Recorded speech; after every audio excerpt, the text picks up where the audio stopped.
Assalamualaikum warahmatullahi wabarakatuh. Halo everybody grade 4, apa kabarnya hari ini? Semoga kita semua dalam lindungan Allah Subhanahu wa taala dan tetap semangat meskipun dalam masa pandemi sekarang ini ya. Dalam materi pendidikan Pancasila dan kewarganegaraan, kalian akan mempelajari tentang agama-agama yang ada di Indonesia. Diawali dengan membaca basmalah. Judul materi kita kali ini adalah keragaman agama di Indonesia. Seperti apa saja agama-agama yang ada di negara kita ya. Dengan Islam, kitab suci Al-Quran, dan masjid atau musola tempat ibadahnya. Kemudian juga hari rayanya biasa disebut dengan Hari Kemenangan Umat Islam. Disebut dengan hari raya apa ya? Ya, hari raya Idul Fitri. Pelaksanaannya diawali dengan sholat berjamaah Idul Fitri, kemudian saling bermaafan dan makan ketupat. Setelah itu ada Idul Adha. Mirip dengan Idul Fitri, yaitu dengan pelaksanaan sholat Id berjamaah dan kemudian penyembelihan hewan kurban. Dan kiai, ustadz, ustazah, habib, dan ulama adalah pemuka agamanya. Kemudian ada Kristen Protestan dengan Injil sebagai kitab suci dan gereja sebagai tempat ibadah.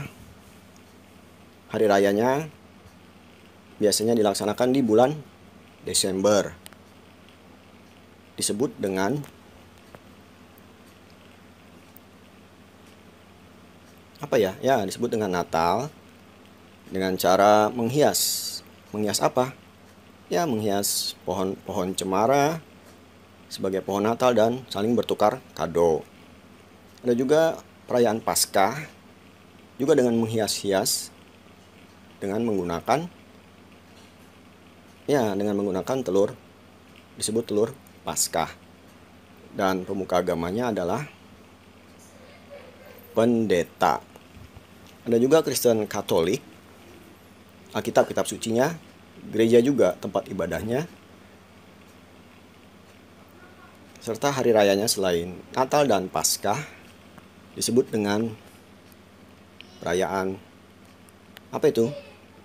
Adakah yang tahu? Ya, disebut dengan perayaan Jumat Agung sebagai peringatan hari penyaliban terhadap Yesus Kristus dan wafatnya di Golgota, serta biarawan, biarawati, paus, romo, dan pastor adalah pemuka agamanya.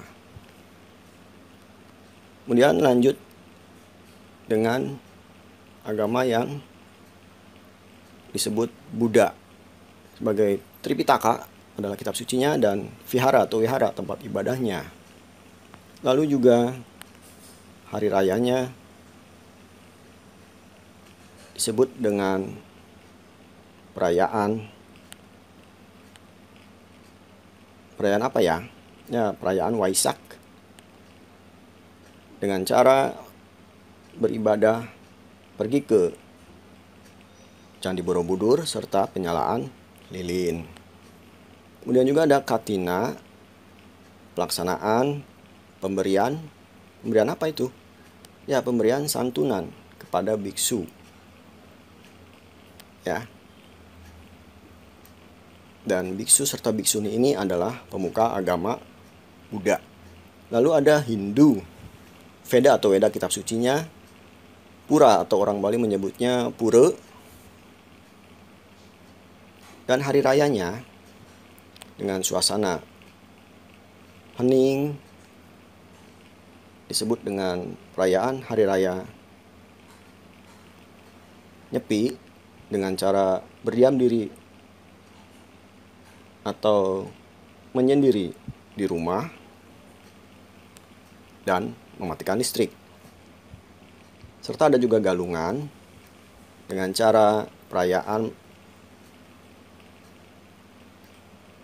menghias atau memasang hiasan bambu di setiap rumah. Dan pemuka agamanya adalah Sulinggi Pandita. Ada juga Konghucu dengan Sisu Wujing kelenteng tempat ibadahnya, serta perayaannya disebut Tahun Baru Cina dengan dinamakan sebagai perayaan dalam suasana atau nuansa merah, yaitu Imlek,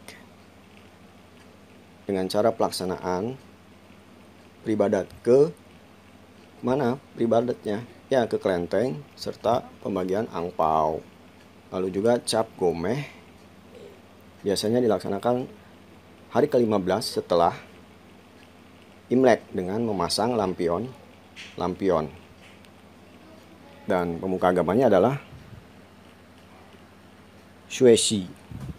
Nah, dari sekian banyak agama yang ada di Indonesia, manfaat dan kebaikannya dapat kita ketahui dan juga bermanfaat untuk mencegah kesalahpahaman yang menjadi pemicu kebencian dan permusuhan.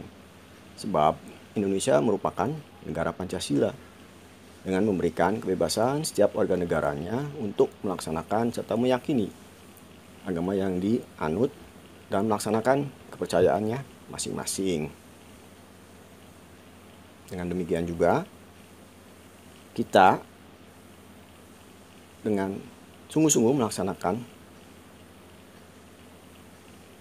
ibadah sesuai dengan agama yang kita anut, yang kita percayai, agar kita dapat selamat dan mendapat barokah dari Allah Subhanahu wa Ta'ala untuk kehidupan di dunia dan akhirat tentunya ya. Amin, amin ya robbal alamin.